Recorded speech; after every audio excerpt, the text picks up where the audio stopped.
संस्कृत में सिर्फ एक आधे दो जगह पर चेंजेस रहेगा, बाकी सब चीजें लगभग सब मैच करेगा हिंदी जैसा, सेम टू सेम। ठीक है, अभी सभ्य का डिफिनेशन जाने थे तो इसका भी थोड़ा डिफिनेशन जान लेते हैं।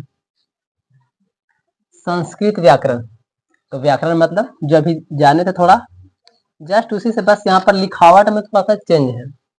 व्याकरण एक शास्त्र है सर, जिसमें हम लोग गलतियों को सुधारने के लिए सीखते हैं, जस्ट यही चीज तो यहाँ पर है। व्याकरण एक शास्त्र है, शब्द शास्त्र है, जिसमें हम लोग शब्द सीखते हैं ना, जिसके अध्ययन से शब्दों की उत्पत्ति, विकास, अर्थ एवं प्रयोग का सम्यक ज्ञान, मतलब हम लोग ज्ञान लेते हैं शब्दों से, अक्षरों से, इन सभी से हम लोग जब ज्ञान लेते हैं तो उसी को बोला जाता है व्याकरण, क्योंकि एक शास्त्र है सर, और शास्त्र से ही ज्ञान लिया जाता है, तो शास्त्र को ही एक तरह से व्याकरण बोल सकते हैं, जिसमें बढ़िया तरीके से सब लोग सब कुछ सीखे। अगर इसको देखा जाए तो हम लोग को व्याकरण में क्या क्या पढ़ना है, और भी स्पेशली हिंदी में भी यही चीज है, संस्कृत में भी यही चीज है, ठीक है ना। लेकिन एग्जाम में इसमें से संस्कृतिया में उतना नहीं आता है जितना इसमें लिखा हुआ है, लेकिन हिंदी में ज्यादा आता है। जैसे वर्ण के बारे में सर, तो संस्कृत में भी वर्ण के बारे में एग्जाम में आता है और हिंदी में भी आता है। शब्द सर, ये सब भी, वाक्य, संज्ञा, सर्वनाम, ये सब ज्यादातर हिंदी में आएगा एग्जाम में। अव्यय हिंदी और संस्कृत दोनों में आता है। विशेषण का भी प्रयोग आता है, क्रिया तो आता ही आता है। संधि, समास, उपसर्ग, संधि, समास, उपसर्ग, प्रत्यय, ये सारा का सारा चीज संस्कृत और हिंदी दोनों में आता है। बस ऊपर में से कुछ चीजें हैं जो कि संस्कृत में नहीं आता है उतना। इतना सारा चीजें है जो कि हम लोग को पढ़ना है, स्पेशली व्याकरण में ये सब चीजें पढ़ना होता है। आदि की प्रमुखता से जाना जाते हैं, मतलब कि इन सभी को हम लोग व्याकरण के अंतर्गत देखते हैं और इन्हीं सब चीजों को हम लोग ज्यादातर पढ़ते हैं और समझते हैं। इसके साथ में कारक और विभक्ति को भी अध्ययन करते हैं, और ये भी हिंदी में भी और संस्कृत में भी। हालांकि यहाँ पर विभक्ति सब आता है, लेकिन ये वाला हिंदी में नहीं आता है, प्रथमा द्वितीय करके से, लेकिन कारक चिन्ह तो मिलता ही मिलता है। तो ये संस्कृत में से कुछ चीजें हैं जो कि हिंदी में भी आ रहा है सेम टू सेम, और संस्कृत में भी आ रहा है। अगर अब बात करें थोड़ा सा कि संस्कृत के पिताजी कौन है भाई, तो जैसे कि अभी बताए थे हिंदी में पाणिनि, तो महर्षि पाणिनि, हाँ, महर्षि पाणिनि यही संस्कृत व्याकरण के रचयिता है। यही कुछ गड़बड़ी होता था तो इसको सुधारे कि इसमें क्या क्या चीजें होना चाहिए, और ये इनका 500 ईसा पूर्व में ये अष्ट अध्यायी नामक विश्व प्रसिद्ध ग्रंथ की रचना की थी, और जिसने संस्कृत भाषा को एक मानक और व्यवस्थित रूप दिया था। मतलब यहीं से स्टार्टिंग हुआ था, अष्ट अध्याय से ही स्टार्ट हुआ था वहीं से ही, और संस्कृत व्याकरण का रूप चलना चालू हो गया, और इसीलिए इनको बोला जाता है कि ये संस्कृत व्याकरण के जनक है। जनक मतलब पिताजी। अब यहाँ से एग्जाम में आना चालू हो जाएगा, ठीक है ना। अब एग्जाम के लिए ये सब पढ़ाई होगा, सब चीजें एग्जाम में मिलने को देखने को मिलेगा कि निम्न में से स्वर वर्ण कौन है, मूल स्वर कौन है, ह्रस्व स्वर कौन है, इससे करके, और फिर उच्चारण स्थान भी सब इसी में आ जाएगा। तो हम लोग पहले वर्ण को समझ लेते हैं। वर्ण और अक्षर के भी नाम सुने हैं। तो वर्ण और अक्षर, आज के जमाने में लोग एक ही समझता है, चाहे अक्षर बोल दो चाहे तो वर्ण बोल दो, तो लोग एक ही जैसा समझता है, लेकिन एक्चुअली में थोड़ा सा डिफरेंट होता है, लेकिन फिर भी लोग समझता है तो चलता है, ऐसे कोई दिक्कत नहीं है। शब्द का वह खंड, मतलब एक शब्द सर और उसका खंड कर दिए, तोड़ दिए, और तोड़ने के बाद फिर से नहीं तोड़ सकते हैं। सपोज दैट सर कि हम लोग जब ऐसे सीधा सिक्का लिखते हैं तो ये का नहीं है, बल्कि एक तरह का एक शब्द है, ये मतलब कि अच्छा इसको ऐसे बोला जाता है, लेकिन ये भी एक तरह का शब्द ही है, क्योंकि का के साथ में यहाँ पर आ जुड़ा हुआ है, और जब एक से अधिक कोई भी अक्षर जुड़ जाता है तो उसको हम लोग शब्द में गिनती करते हैं। लेकिन जब इसको तोड़ लिए सर तो अब एक ही दोनों को नहीं तोड़ सकते हैं, इसको तोड़ा ही नहीं जा सकता है। तो ये चीज को यहाँ पर हम लोग इतना ही कर सकते हैं, उससे ज्यादा नहीं कर सकते हैं। तो जस्ट वर्ण का यही डिफिनेशन जगह सर कि शब्द का वह खंड जिसका फिर से टुकड़ा नहीं कर सकते हैं, और हम लोग हिंदी में क्या याद रखने हैं, जिसका खंड या टुकड़ा नहीं किया जा सकता है। तो सेम टू सेम दोनों वही चीज है, बस टुकड़ा नहीं होना चाहिए, बस यही इसका मेन आंसर होता है। टुकड़ा हो सकने की स्थिति में इनको हम लोग बोलते हैं कि अक्षर है ये, ठीक है ना।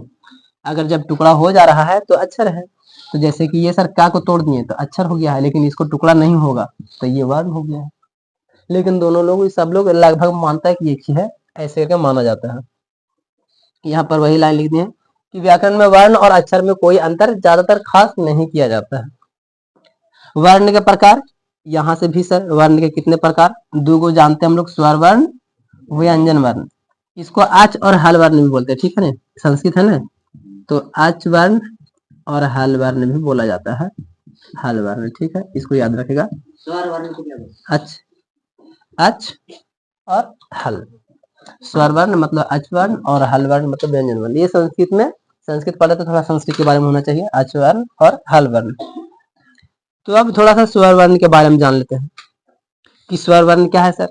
तो जैसे कि हम लोग हिंदी से जानते हैं सर, जो कि किसी को सहायता नहीं लेता है, अपने आप बोलता है, उसका अक्षर अपने आप रहता है। जिस वर्ण का उच्चारण बिना किसी अन्य वर्ण की सहायता से हो जाता है, उसको हम लोग बोल देते हैं सर कि ये स्वर वर्ण है। आ ई ये सब जो है, इसमें कोई भी दूसरा वर्ण नहीं आता है, बस यही रहता है, तो इसको हम लोग स्वर वर्ण बोल देते हैं। इनकी संख्या 13 है। तो जो भी आई है पूरा, आ ई पूरा, उसमें री सबको भी जोड़ लिया जाता है, तो इसका वजह से उसमें 11 होगा हिंदी में, इसमें 13 हो जाएगा। उसका भी बाद में लिख देंगे, समझा देंगे। जो हिंदी में होता है बस उसी वाला में इसमें खाली 2 को ऐड हो जाएगा, री री री। व्यंजन वर्ण क्या है सर? जिन वर्णों को हम बिना स्वर की सहायता से नहीं बोल सकते हैं, उन्हें हम लोग व्यंजन कहते हैं। जैसे में एग्जाम्पल के लिए का को ही इसमें एग्जाम्पल लेते हैं। इसमें का है ना सर, तो का में एगो ये है, ये मेरे पास में व्यंजन है, और इसमें ये हो गया एक स्वर वर्ण, क्योंकि आ ये सब स्वर वर्ण होता है। तो इसके बिना, दोनों को ऐड कर ले बिना हम ये नहीं बोलते हैं, जब भी बोलेंगे तो ये आता ही आता है, ठीक है। तो इसको हम लोग बोलते हैं व्यंजन। तो इसमें 2 वर्णों का मेल हो जाता है। का है सर, तो का इसमें का और आ, तो का एक व्यंजन हो गया है और आ स्वर वर्ण हो गया है। और का से लेकर के ये भी एग्जाम में पूछा जा सकता है कि का से व्यंजन वर्ण कितने होते हैं, तो 33 को याद रखना है, ठीक है ना, कि का से हा तक में 33 व्यंजन वर्ण होता है, ठीक। और हिंदी के हिसाब से हिंदी में पढ़ाएंगे, संस्कृत के हिसाब से संस्कृत में, सबका अपना अपना एक सेटअप है, उसी के अनुसार चलते रहेगा। इसमें कोई डॉट नहीं। जो पीछे वाला क्लास में पढ़े थे उसमें क्या था सर, वर्ण के बारे में थोड़ा, वर्ण के दोनों भेद, स्वर के बारे में और व्यंजन के बारे में। उसके बाद में हम लोग कुछ नहीं देखे थे, बाकी तो इंट्रोडक्शन व्याकरण के बारे में देखे थे बस। तो इसमें अब इन्हीं दोनों के अंदर में भी बहुत सारा बात है, स्वर व्यंजन दोनों के अंदर में बहुत सारा बात है। तो वही है स्वर के बारे में, देखो यहाँ पे हालांकि किताब में लिखा नहीं है, लेकिन हम इसको कह सकते हैं कि स्वर वर्ण के 3 भेद, ठीक है।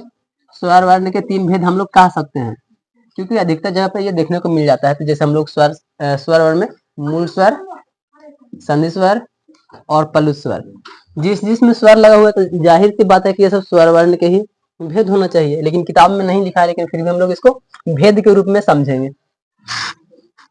तो जैसा कि हिंदी में हम लोग थोड़ा सा जानते हैं कि मूल स्वर मतलब क्या सर, जो कि हिंदी में बताए होंगे कि एक किताब में डाला हुआ था दूसरा, और फिर दूसरा किताब में कोई और डाला हुआ था, और इसमें क्या किया है कि दोनों को बढ़िया तरीके से समझा दिया है कि इनको हास्य स्वर बोलते हैं। जैसा कि उसमें बोले थे कि उसको हास्य स्वर भी बोलते हैं और मूल स्वर, दोनों को वही बोलते हैं। तो मूल स्वर को ही हम लोग हास्य स्वर बोलते हैं, और इसके उच्चारण में 1 मात्रा का समय लगता है, मतलब कि कम समय लगता है।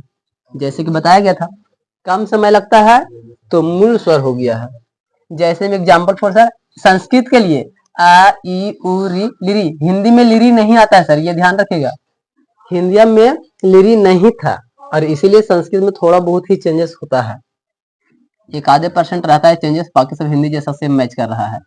तो एकनी के मिलाकर के टोटली यहाँ पर 5 गो हो गए, जबकि हिंदी में हम लोग को 4 गो देखने को मिल रहा था ये वाला। तो यहाँ पर दोनों काम कर दिया कि हास्य स्वर इसी को बोलते हैं, मूल स्वर इसी को बोलते हैं, और हिंदी वाला दूसरा किताब में दूसरा दिया था। तो चलो ये वाला बात कंप्लीट हो गया है। अब मूल स्वर के बाद में हम लोग क्या देखे थे, दीर्घ स्वर, शायद हम लोग दीर्घ बोले थे ना, दीर्घ स्वर। तो दीर्घ जो है ना, ये वही है संधि स्वर, क्योंकि संधि में कई तरह का वर्ण मिलता है और तो वो बड़ा अक्षर बन जाता है, तो वही चीजों को यहाँ पर दीर्घ बोला जाता है। तो दीर्घ इसको बोलिए या तो फिर संधि स्वर बोलिए, क्योंकि संधि मतलब मिलावट के साथ। तो किसी न किसी संधि के आधार पर 2 मूल स्वरों से बने हुए स्वरों को हम लोग बोलते हैं संधि स्वर, क्योंकि इसमें संधि का मेल रहता ही रहता है, ठीक है। संधि आगे पढ़ेंगे तो समझ में आ जाएगा। और इसी को हम लोग अच संधि भी बोलते हैं, ठीक। अच संधि किसको बोलते हैं सर, तो संधि स्वर को हम लोग अच संधि भी बोलते हैं। और इसके लिए सर, जैसे में सर आ ई और उ स्वरों में दीर्घ संधि होने से इन्हें दीर्घ स्वर भी कहते हैं। जैसे कि पीछे में हिंदी में बताया गया था कि दीर्घ स्वर, तो दीर्घ स्वर मतलब जो है बड़का बड़का मात्रा हो, आ ई उ, ये सबको हम लोग दीर्घ संधि इसमें लगा हुआ है, जिसके वजह से इसका नाम हो गया है दीर्घ स्वर। जब संधि पढ़ाएंगे तब उसमें बताएंगे कि दीर्घ संधि, स्वर संधि, अन संधि, ये सब चीजों के बारे में। सभी संधि स्वरों में दो मात्रा का उच्चारण, जो इसका एक्चुअली जो डिफिनेशन है ना, हम लोग ये वाला याद रखेंगे कि दो मात्रा का उच्चारण का समय लगता है, दो मात्रा का उच्चारण का समय लगता है, दो मात्रा के उच्चारण का समय लगता है। पहला में क्या था, मूल में एक मात्रा का उच्चारण का समय, और एकरा में दो मात्रा के उच्चारण का समय, और पलुत वाला में सर 3 मात्रा, 1 2 3 है, वैसा ही याद रखना 123। पलुत स्वर, पलुत स्वर जोर से या देर तक चिल्लाने में पलुत स्वर रहता है। मतलब पलुत स्वर किसे कहते हैं, जब हम लोग बहुत कस के चिल्लाते हैं तो उसको में पलुत स्वर निकलता है, बहुत लंबा टाइम तक आवाज निकलता है। इसका एग्जाम्पल के लिए यहाँ पर लिखा हुआ था, एक आदमी एग्जाम्पल कहाँ गया, हाँ ये वाला, हे राम अत्र आगच्छ, मतलब क्या, कस के बोल रहे हैं चिल्ला के बाद में कि हे राम हिया आओ, मतलब कि अत्र माने यहाँ, तो हिया आओ, आगच्छ माने आने का बात बोल रहे हैं, तो हे राम हिया आओ। जब कस के चिल्लाते हैं किरो को भी नाम लेकर के, तो क्या हुआ, उसमें ज्यादा एनर्जी खपत हुआ, मतलब एक दोनों से भी ज्यादा एनर्जी इसमें लगा। और ये जो पलुत स्वर है वो हिंदी में नहीं देखने को मिल रहा है, हिंदी में व्याकरण में नहीं देखने को मिल रहा है, हिंदी व्याकरण किताब में, और ये संस्कृत में मिल रहा है, तो इसको हम लोग संस्कृत के ही टॉपिक समझेंगे। यहाँ पर लिख दिया गया, इसके उच्चारण में 3 मात्रा का समय लगता है, 1 2 3, 3 मात्रा का समय लग गया, हो गया। और इसका इस्तेमाल हम लोग कहाँ करते हैं, खास करके वेद और संगीत। जब गाना बजाना होता है तो गाना बजाना में कभी कस के साउंड, कभी धीमा साउंड, कोई कोई आवाज जो होता है कस के गाना पड़ता है, फिर कोई में स्लो गाना पड़ता है। तो संगीत में पल्लू स्वर का इस्तेमाल होता है, उसमें औकात से ज्यादा भी टाइम लगता है, कभी कभी एकदम मीडियम आवाज में होता है। और इसमें वेद वगैरह ये सब में होता है, जो मंत्र वगैरह उच्चारण होता है उसमें कभी कस के मंत्र बोलना पड़ता है, कोई कोई मंत्र धीरे धीरे बोलाता है। तो इसका इस्तेमाल 2 जगह होता है, वेद में और संगीत में। और हम लोग कस के चिल्लाते हैं, किसी को लड़ाई हो जाता है, गाली गलौज करने लगते हो, तो पल्लू स्वर निकलता है, क्योंकि बहुत ऊंचा आवाज में बोलने लगते हो। ठीक है ना। चलो, तो ये था स्वर वर्ण के बारे में, जो कि हिंदी में भी सेम टू सेम इसी से रिलेटेड बहुत सारा चीजें मैच कर गया है।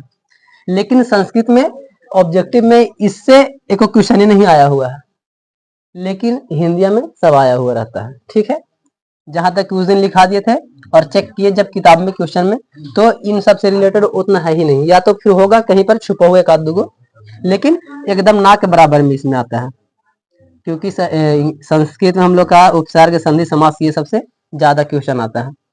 अब व्यंजन वर्ण के बारे में, जैसे इसमें नहीं लिखा है कि इसका भेद है, उस तरीके से व्यंजन में भी नहीं लिखा है भेद है, लेकिन सब व्यंजन वर्ण के अंदर के बारे में पढ़ रहे हैं, तो भेद कह सकते हैं ऐसे, लेकिन सब व्यंजन वर्ण के नीचे होकर बाल बच्चा फिर पोता पोती ऐसे मिक्स करके, तो सब व्यंजन के खानदान के हैं। तो यहाँ पर व्यंजन वर्ण में हमने यहाँ पर 7 तक के लिखा है, 7 तक के, जिसमें स्पर्श वर्ण सर, तो स्पर्श व्यंजन जो लिखा है तभी 25, तो वही वाला सेम टू सेम भाई रे। तो कावर्ग, कावर्ग माने का से अंगा तक, चावर्ग माने चा से इन्या तक, टावर्ग माने टा से टवर्गिना, और तावर्ग ता से ना, पावर्ग पा से मा, तो का से लेकर के मा तक टोटल के गो था 25, तो 25 वर्ण ये हो गया स्पर्श वर्ण, स्पर्श व्यंजन या स्पर्श वर्ण इसी को बोलते हैं। ठीक है, तो ये सब ज्यादातर हिंदी के लिए काम आ रहा है, संस्कृत में इसका कोई खास उतना है नहीं, लेकिन फिर भी हम लोग को है तो पढ़ने में फायदा है। उसके बाद है घोष वर्ण। ये घोष वर्ण क्या होता है सर, इसको समझिएगा, हिंदी में ये फिर से पढ़ाएंगे। 5 वर्गों के तृतीया, चतुर्थ और पंच वर्ण, और उसके साथ में या रा ला वा और हा, इसको घोष वर्ण। मतलब क्या सर, हम लोग का लिखते हैं, का ख ग घ अंगा, यहाँ तक 5 तक हम लोग जब लिखे तो इसमें क्या बोला है, तीसरा चौथा पांचवा, तीसरा चौथा पांचवा, और यारा लावा और हा, एक हनी सभ्य अक्षर को मिला दो और गा घा अंगा, तो 1 2 3 4 5 6 7 8, तो घोष वर्ण की संख्या 8 हो गया है। तो घोष वर्ण 8 होता है। और सभ्य अक्षरिया में जितना भी वर्ग होगा, का वर्ग वाला में से गा घा अंगा, चा वाला में से जा झ इया, टा वाला में से ढ ध न, इस तरीके से हो जाएगा ना, ट ठ डा डा ढा टवर गिनना, इसे एक नहीं 3 हो जाएगा। पिता था, तो द ध न। सभ्य में मतलब कि तीसरा चौथा पांचवा, तीसरा चौथा और पांचवा, और उसके साथ में जो भी लगल होगा वो सभ्य। तो ये हो गया मेरे पास में सभ्य में मिला जुला करके 8 ही को जा रहा है, क्योंकि ये वाला भी है सर, ये अलावा और है, तो टोटली 8 को हमारे पास में घोष वर्ण हो रहा है। अब उसके बाद आघोष, तो आघोष में उसमें घोष में था तीनों के साथ है, तो ये हो सकता है कि उखली तीनों को छोड़ के बाकी जो बचा है सो प्रथम और द्वितीय, तो पहला और दूसरा, तो पहला दूसरा में कुछ बच गया का खा, तो का खा, तो का खा, चा छा, टा ठा, ता था, पा फा, ऐसे करके। तो ये सब जो हो गया है उखाड़ने के साथ में लंबी सा ले लीजिए, मधनी सा और डंटी सा, इसको भी मिक्स कर देंगे, तो उधर में हो गया का और खा, यानी कि दो को उधर में और इधर में 3 अच्छा, तो 5 गो, यानी कि अघोष वर्ण हमारे पास में 5 गो हो गया है, और घोष वर्ण हमको पास में 8 गो हो गया है। जस्ट ये याद रख लेना है, मतलब कि आधा दूर से ऊपटी वाला घोष और ई पट्टी वाला काखा अघोष, जस्ट, और उसके साथ में तलबी सा मधनी से डंडी से याद रखना है, उसमें यार अलावा हा तक पूरा, यार अलावा हा, सॉरी इसमें है ना, हाँ उसमें यार अलावा और एगो हा, और इसमें 3 ही गो। उसके बाद में ये भी पढ़ाया जाएगा हिंदी में, ये तीनों पढ़ाया जाएगा चारों। अल्प प्राण, ये अल्प प्राण क्या है? अल्प मतलब जैसे कि समझ में आ रहा है जिसमें कम टाइम लगे, कम एनर्जी खर्चा हो, तो अल्प मतलब कम। तो सभी वर्गों के प्रथम, तृतीय और पंचम, फिर से एक बार लिखते हैं का खा ग घ अंगा। अब इसमें क्या बोला है सर? प्रथम पहला वाला, तृतीय तीसरा वाला, और पंचम यानी कि 5वां वाला, और इसके साथ में या र ल व, ये भी चारों को रख लिया गया है। इसको बोलते अल्प ना, यहाँ पर उ लिखा गया अल्प, इसको बोलते हैं अल्प प्राण, मतलब कि ये चारों भी और एक तीनों की भी, 4 और 3 7 को हो गया मेरे पास में। तो मतलब इन लोग को बोलने में हम लोग क्या, तुम बोल के देखो, का तुरंत बोला गया, गा अंगा बहुत कम टाइम में बोला गया, या र ल व कम टाइम में। अब खा को बोलो, खा, तो खा में ज्यादा टाइम खिंचाता है, घा में ज्यादा टाइम खिंचाता है, मतलब उसमें एनर्जी ज्यादा खर्चा होता है। तो अल्प प्राण मतलब क्या? जिसमें कम टाइम खर्चा होवे, और महाप्राण उसके बाद में, अल्प के बाद में महा, जिसमें ज्यादा समय खर्चा होवे। सभी वर्गों के तृतीय और चतुर्थी, यानी कि जो वाला बच गया है, और उसमें तलबी सा, मधनी सा, डंटी सा और हा, इन सबको हम लोग महाप्राण कहते हैं। तेरह में कौन सी बच गया? खा और घा। इस सभ्य वर्ग में देखना है, ऐसा नहीं कि खाली का वाला में, चा वाला में भी देखना है, टा वाला में भी, सब सिचुएशन के अनुसार में। तो अगर चा छा वाला में देखें तो चा छा जा झा इञा। अब इञा में हमको महाप्राण के हिसाब से क्या सोचना है? तीसरा और चौथा, सॉरी दूसरा चौथा ना, दूसरा और चौथा, छा और झा, इसमें ज्यादा टाइम लग रहा है, और तुम बोलो चा जा इञा, इसमें कम टाइम लग रहा है और कम एनर्जी खर्चा हो रहा है। छा झा, इसमें थोड़ा सा ज्यादा ताकत लगाना पड़ता है। तो जस्ट इसी तरीके से उसके बाद में तलबी सा, बोलने में भी लगता है बहुत बड़ा, तलबी सा, मधनी सा, डंटी सा, हा, लेकिन इधर साइड में सर यार अलावा, इसमें कोई समय ही नहीं उतना लगता है। तो जस्ट यही चीज हो गया है। घोष अघोष भी, अल्प प्राण महाप्राण, ये भी दोनों हिंदी में पढ़ाया जाएगा, घोष अघोष अल्प और महा, ये भी होगा। और बाकी ये सब चीज तो पहले ही हो चुका है। अंतः अस्त व्यंजन, यार अलावा को अंतः अस्त वर्ण कहते हैं। इसका संख्या क्या होगी? 4 को, तो 4 को बगल में लिख सकते, 4 को होता है। उष्म वर्ण यानी कि उष्म व्यंजन, तलबी सा, मधनी सा, डंटी सा, हा, ये सबको हम लोग बोलते हैं उसमें, ये भी तो 4 को ही है। अयोगवाह अनुस्वार यानी कि ये वाला बिंदु वाला, और विसर्ग यानी कि 2 गो बिंदु वाला को हम लोग अयोगवाह बोल देते हैं। तो अयोगवाह के गो हो गया 2 गो, अनुस्वार और विसर्ग, जस्ट इस तरीके से। तो कुल मिलाकर के पूरा लगभग हिंदी वाला आधा चीज इसमें आ गया है। एक आध % जैसे कि पलु स्वर है जो कि हिंदी में नहीं मिलता है, तो ये एक नया आ गया है। बाकी लगभग अल्प प्राण महाप्राण आएगा, अभी आगे है वो वाला, तो वो भी आ जाएगा, लेकिन इसमें से एक पलु उसमें नहीं मिलता है देखने को। बाकी लगभग सब चीज तो हिंदी का ही मिल गया है। और इसमें एक लिरी है जो कि हिंदी में नहीं मिलता है, संस्कृत में मिलता है। तो जस्ट ये आ गया है, और इसमें कुछ ज्यादा चेंजेस तो नहीं लग रहा। ठीक, इतना ही इसको रहने दो।